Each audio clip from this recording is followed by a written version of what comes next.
네, 예고 말씀드린 대로 전 KBS 기자이자 유튜브 홍사훈의 경제쇼 진행자인 홍사훈 기자 만나보겠습니다. 어서 오십시오. 예, 안녕하세요. 예, 반갑습니다. 예. 여기 와보셨나요 혹시? 예전에 예. 그 표창원 씨가 진행할 때 예. 그때 예. 한번 그때는 도이치모터스 주가 조작 사건으로 예. 그때 왔었어요. 그쪽 전문이시죠 원래? 뭐 여러 가지. 자, 오늘은 석유 얘기 좀 해보겠습니다. 예. 자, 어떻게 보셨습니까 지금? 아니 이게 예. 지금 뭐 다 아는 얘기니까 중요한 해법부터 얘기를 하는 게 나을 것 같아요. 지금 다들 오늘 산자부에서도 그렇고 뚫어봐야 된다 이거 하는 거잖아요. 예, 액티조라는데 예. 뭐 믿었긴 하지만은 예. 근데 뚫어봐서 확인해봐야 된다는 예. 거잖아요. 뭐 1,300억 든다고 하지만은 하나 뚫는데 1,300억이요? 얼마 들어갈지 모릅니다. 그렇죠. 거기 일단 수심이 2,000m고 예. 뭐 태풍 불면 또 연기되고 그러면은 그게 얼마가 들어갈지 모르는데 예. 하나에도요. 그 지금 11월 말에 예. 11월에 좀 뚫어야 되느냐. 예. 제가 그 일단 민간 기업들 있거든요. 예. 자원 개발하는데 일단 석유공사나 산업자원부 이런 데는 일단 제전을 안 받아요. 요즘. 제가 공중부에서 나오다 보니까 이른바 현타가 좀 오는데 그러다 보니까 그렇습니까? 민간 자원기업들 있잖아요. 뭐 미얀마에서도 가스 개발하고 그런데 SK나 포스코에서 했어요. 거기 좀 제가 좀 취재를 해봤거든요. 왜냐하면 홍사훈의 경제쇼에서도 이 주제를 다뤘으니까. 그냥 시추 그 액티조라는 데가 딱 찍어준 데잖아요. 포인트를 여기 뚫어봐라 하고 이거 믿고 그냥 가는 거 매우 위험할 수 있다. 나중에 책임 뒷감당도 어떻게 할 수 없고 그러니 이 부분을 액티조라는 데가 근거가 있을 거 아니에요. 여기를 뚫으라고 하는 그 근거 자료를 갖고 다른 전문적인 기관 뭐 호주의 우드사이드도 좋고 다른 큰 기업들이 있지 않습니까? 탐사 기업들 여기에 가서 자 우리가 뭐 한 100억 주고 100억 주고 100억 줄 테니까 얘네들이 여기 찍어보려는데 이 데이터가 근거가 어떻게 타당하냐 검증해봐야 된다는 거죠. 그거 왜 안 하려고 무조건 뚫으려고 하는 거냐. 그 지금 홍 기자 말씀하시는 게 저도 계속 의문을 가지고 있는 부분이 바로 그거 부분인데요. 뭐냐면 그걸 물어보면 기밀 유지 조항 때문에 그렇다는 얘기예요. 그러니까 그 액트지오와의 기밀 유지 조항이 있어서 액트지오의 자료를 넘기지 못한다 이 주장이에요 보면은. 그런데 그렇다면 석유공사 가지고 있는 자료 있을 거 아닙니까? 그걸 넘겨서 왜 재검증을 받지 않는지는 모르겠어요. 아니, 그러니까 액트지오가 어떻게 평가했는지 그거는 기밀 유지가 될 수도 있어요. 그렇죠. 그게 뭐 기밀이 될 수 있을지 없을지는 모르겠다만 주장은 그거니까요. 치고 액트지오는 석유공사가 제공한 자료를 갖다 우드사이드가 탐사한 자료를 다 근거로 해서 본 거잖아요. 위치가 거기라고 했잖아요. A라는 포인트면은 A라인 포인트가 당신들 우드사이드한테 다시 가서라도 이거 유능한지 아닌지 그렇습니다. 다시 한번 좀 해봐라. 당신들이 정말 전문가들 아니냐.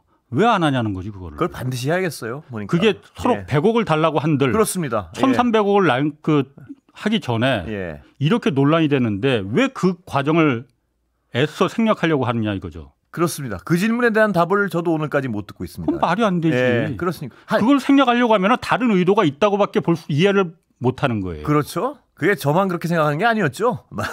민간 기업들이 다 그렇게 얘기를 합니다. 그거 왜 무조건 뚫으려고 하느냐. 그렇죠. 물론 액트지오 말이 맞을 수도 있다. 근데 이렇게 논란이 됐고 액트지오라는 데가 어쨌든 표면적으로 매우 믿업지 않지 않느냐. 그러면은 여기서 뭐 100억 더 예산을 쓴들 그게 나중에 안 나와버리면은 그 뒷감당을 석유공사나 산자부가 어떻게 하려고 하느냐. 그 뒷감당 안 하기 위해서 한 군데가 예를 들어 한 군데를 더 의뢰했는데 만약에 몇십억을 들여서 여기 가능성 없다고 하면 주장에 상반되면 한 군데를 더 해도 되는 거예요. 그렇죠. 그래놓고 뚫으면 국민들이 그래 이건 어차피 가능성의 게임이니까라고 받아들일 수 있는데 지금 저 어떤 영세해 보이는 저 업체 하나 믿고 뚫었다가 안 나오면 또 뚫을 거 아니에요. 5개. 그러니까 본전 생각나죠. 그러니까 나올 때까지 뚫고 싶을 거 아닙니까? 경마장 가는 사람이 그래서 다 망하는 거예요.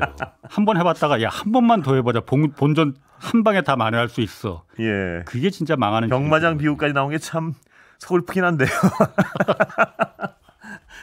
자, 근데 홍 기자 모신 거는 여기 얘기도 있지만 더 관심을 가지고 계신 게 있잖아요. 그 7광고요. 그러니까 이번에 왜 대통령이 이걸 갖다 굳이 발표를 했겠느냐. 뭐 여러 가지 가능성이 있을 수 있습니다. 일단 뭐 첫 번째는 대통령이 요즘 뭐 워낙 궁지에 몰리다 보니까 이걸 좀 국민들 관심을 다른 데로 좀 환기시키기 위해서 뭐 그 가능성이 있을 수 있어요. 있습니다. 그런데 그렇게 보기에는 그러면은 석유공사나 산자부가 이 액트지오라는 데가 이런 회사라는 걸 모르고 대통령한테 이거 발표하시라고 보고를 했겠느냐. 예. 만약 몰랐다면은 그 석유공사나 산자부는 문 닫아야 됩니다. 예. 이런 기업인 걸 모르고 대통령이 세계 최고의 기술을 가진 액트조라고 그 실명을 갖다 그 기업명을 언급하게끔 했다면은 예. 그래서 결과적으로는 대통령이 개망신을 당한 거 아니에요. 예. 결과적으로 보면은 예. 산자부나 석유공사가 몰랐겠느냐 그 의문이 하나 있고 예. 그런데도 이걸 그럼 왜 굳이 대통령이 실명을 언급하면서까지 했겠느냐. 예. 뭐 일각에서는 또 다른 뭐 이해관계가 누가 있는 거 아니냐 그렇게까지 보고 싶지는 않습니다. 예. 그리고 그렇게까지는 아니겠죠 설마. 예. 또 다른 가능성 하나는 제가 보기에는 뭡니까? 어쨌든 7광구가 당장 내년 6월 22일 날이 사실상 데드라인이거든요. 예. 일본은 이미 공표를 했습니다. 공표라기보다는 일본 의회에서 한국하고 더 이상 저거 공동 개발하는 거 이제 더 이상 안 하겠다. 조약 예. 깨고 그다음에 어떻게 할지는 일본이 결정하겠다라고 했거든요. 그러면은 이렇게 생각하지 않을까? 예. 자, 7광구 우리가 그냥 일본한테 주고 예. 우리 더 큰 거 있다. 이거 퉁치는 거. 그 용도가 아니겠느냐는 의심을 하신단 말씀이시죠? 그 정도도 예. 왜냐하면 이번 논란이 하도 어처구니 없이 흘러가다 보니까 예. 혹시 그런 의도가 있는 거 아니야? 왜냐하면 대통령이 예. 이렇게 섣불리 뭐 뚫어봐서 확인된 것도 아니고 예. 가능성이 하나 의사로 그 병원으로 말하면 청진기 한번 대본 거잖아요. 예. 내시경을 한 것도 아니고 예. 그런데 청진기 한번 대보고 대장암 걸렸습니다. 이렇게 지금 돼버린 거잖아요. 예. 예. 그러다 보니까 7광구에 대한 저걸 포기하는 대신에 우리 이거로 하자. 이 빌드업을 하는 목적 아니었나? 그런 의심을 하신다 이 말씀이신데. 자, 예. 그런데 청취자들 중엔 7광구 자체가 옛날에 들어봤지 어떤 상황이고 어떤 곳인지 어떤 의미를 갖고 있는지 모르는 분도 많이 계십니다. 어떤 건지 정리를 좀 해주시죠. 역사적으로. 예. 뭐 하도 제가 예. 이 7광구 관련해서 좀 많이 떠들다 보니까 많이들 아실 텐데 예. 어쨌든 간에 제주도 남쪽에 예.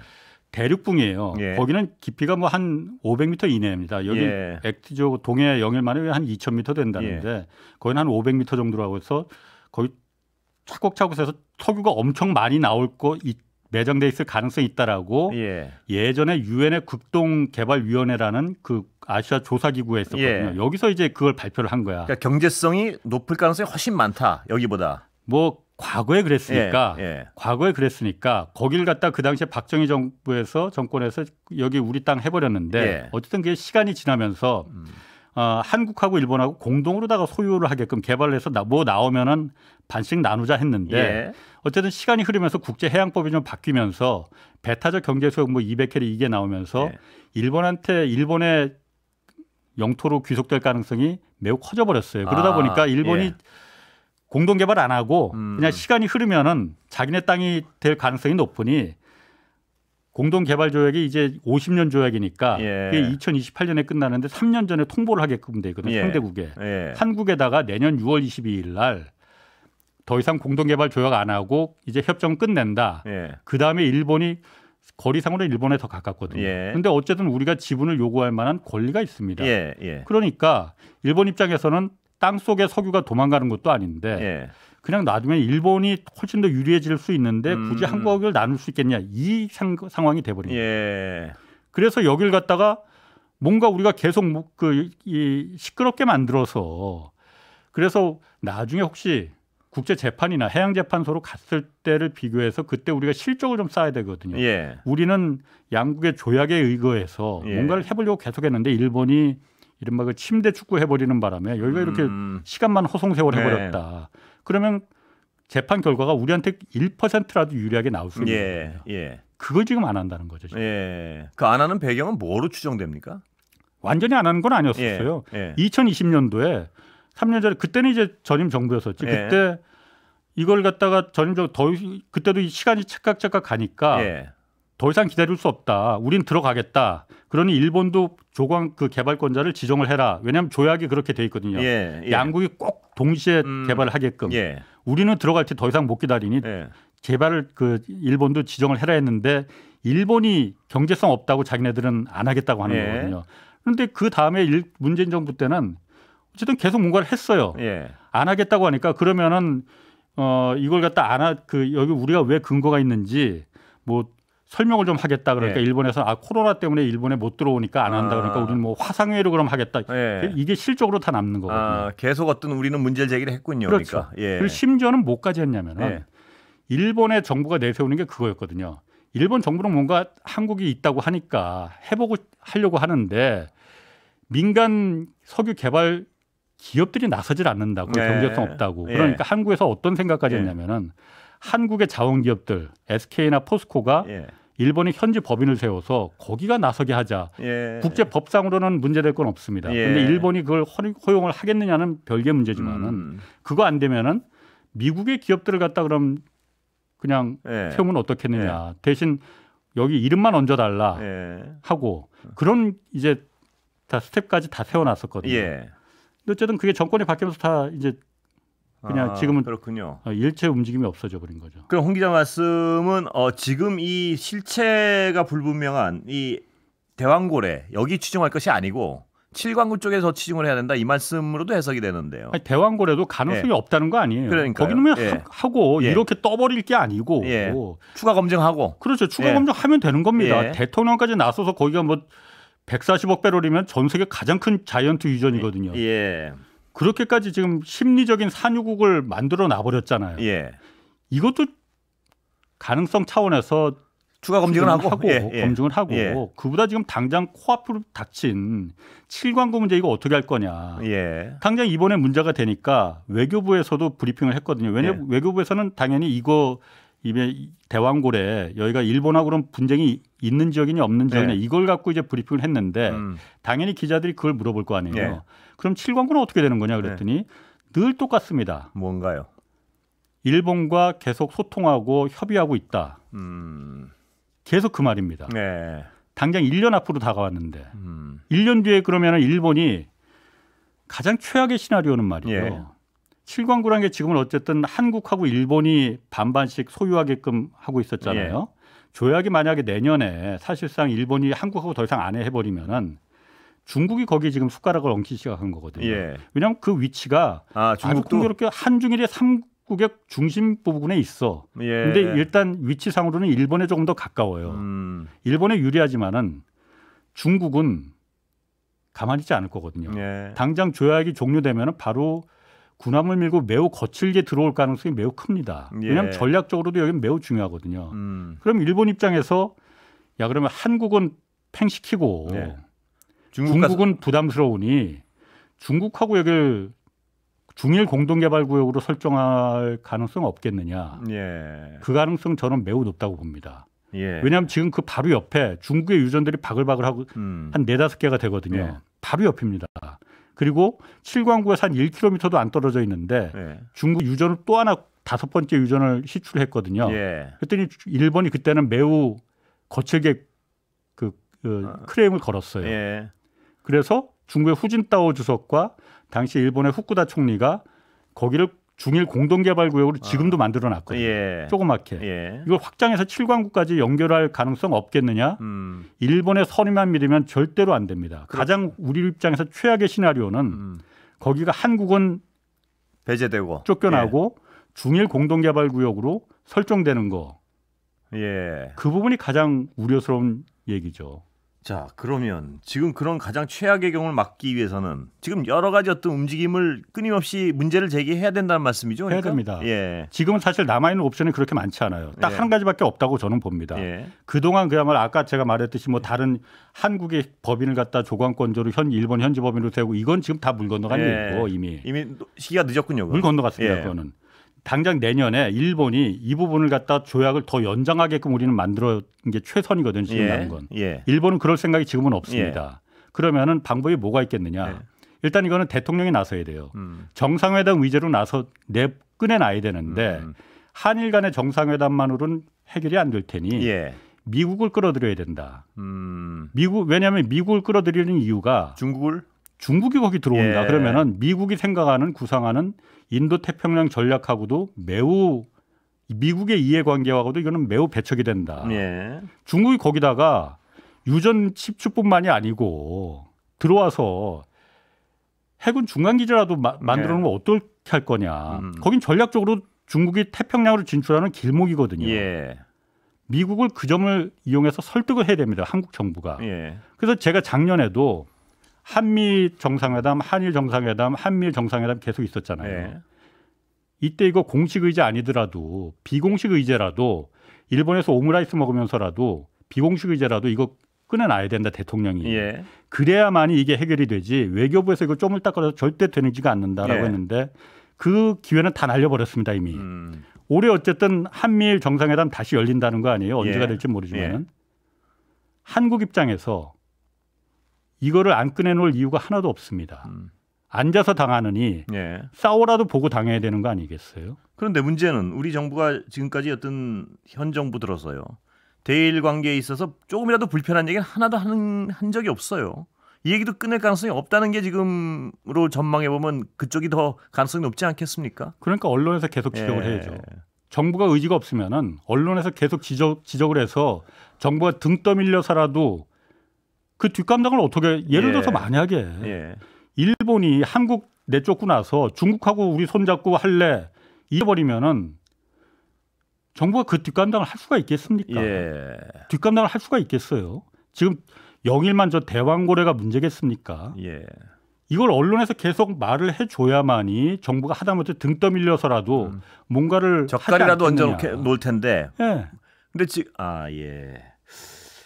참 걱정입니다. 왜냐하면 이 문제 말고 예. 더 강한 문제에서도 스스로 나서서 일본 입장을 해명해 주는 듯한 어떤 행위들을 많이 하지 않았습니까? 예. 그럼 이건 일본의 이해를 우리와 일본에 있던 이해를 건드리는 문제인데 과연 정부가 또 일본의 입장을 해명하는 듯한 외교 정책을 피지 않을까 이런 걱정이 들지 않을 수 없습니다 지금. 예. 당연히 드는데 어쨌든 이 부분은 우리가 한국과 일본 간의 문제는 주로 과거사의 문제였잖아요. 예. 과거의 문제였잖아요. 예. 위안부 문제, 강제징용 문제 물론 매우 중요합니다. 풀어야 할 문제지만은 7광구의 문제는 과거의 문제가 아니고 그렇습니다. 미래 예. 세대 우리 아들 딸 세대의 문제잖아요. 한국과 일본의 현안 가운데 이거보다 지금 더 중요한 문제가 뭐가 있겠느냐. 예. 저는 그렇게 생각합니다. 그렇습니다. 당장 딱 1년 남았습니다, 이제. 예. 걱정입니다. 예. 그러니까 이렇게 좀 공중파에서 예. 많이 좀 알려줘야 됩니다. 알겠습니다. 그래서 모시지 않았습니까? 예. 예. 자, 그렇다면 당장 이번 한중일 한미일 회담에서라도 예. 주요 주제로 올려야 되는데 아직까지는 그럴 기미는 전혀 없다는 말씀이시죠? 한중일 회담에서는 아마 중국이 있기 때문에 네. 그 올리는 게 그렇게 바람직하진 않아 보여요. 예. 괜히 중국을 갖다가 울고 싶은데 뺨 때려주는 격이 될 수 있기 때문에 예. 한미일 회담이 있을 거 아니에요? 예. 예상이 나오잖아요. 그때 올려야 됩니다. 7광군의 이 경제성에 대한 전망은 아직까지 시출 안 해봐서 전혀 모르는 건가요? 여기도 어떻습니까? 거기는 시출을 일본이 거부했기 때문에 예. 1986년도까지 계속 7개를 한국 시출했었어. 예. 그러다가 해양법이 국제해양법이 바뀌면서 일본이 다 철수를 해버렸거든요. 그때는 예. 시출은 다 일본 거였죠. 우리가 돈이 있었습니까? 뭐 기술이 있었습니까? 그때까지 시추한 결과는 특별한 게 나오진 않았나 보죠. 세 군데서 나오긴 나왔는데 경제성 있는 수가 나오진 않았죠. 예. 근데 딱 그 넓은 남한 면적이 한 80% 정도 되거든요. 그 정도에서 딱 7개를 뚫어보고 어떻게 알 수가 있겠느냐. 예. 그런데 그거보다 더 중요한 거는 7광구 바로 옆쪽에 예. 중국의 유전지대가 계속 바글바글 계속 나오고 있거든요. 예. 그 유전에서 해당 유전에서 상하이까지 파이프라인을 연결을 했어요. 그래서 중국 전역으로 다 지금 가스와 천연 그 석유를 갖다 공급하는 거거든요. 예. 물론 중국 정부가 매장량이 얼마인지는 공개하지 않습니다. 그런데 해저 파이프라인까지 설치한 거로 봐서는 경제성이 매장량이 꽤 상당하다. 될 거다. 예. 꽤 되는 거로 보인다. 왜냐하면 1970년대 유엔에서는 거기가 어나더 페르시안 걸프라고 명명을 했거든요. 그렇습니까? 예. 오늘 여기까지 듣겠습니다. 예, 고맙습니다. 감사합니다. 홍사훈 기자였습니다.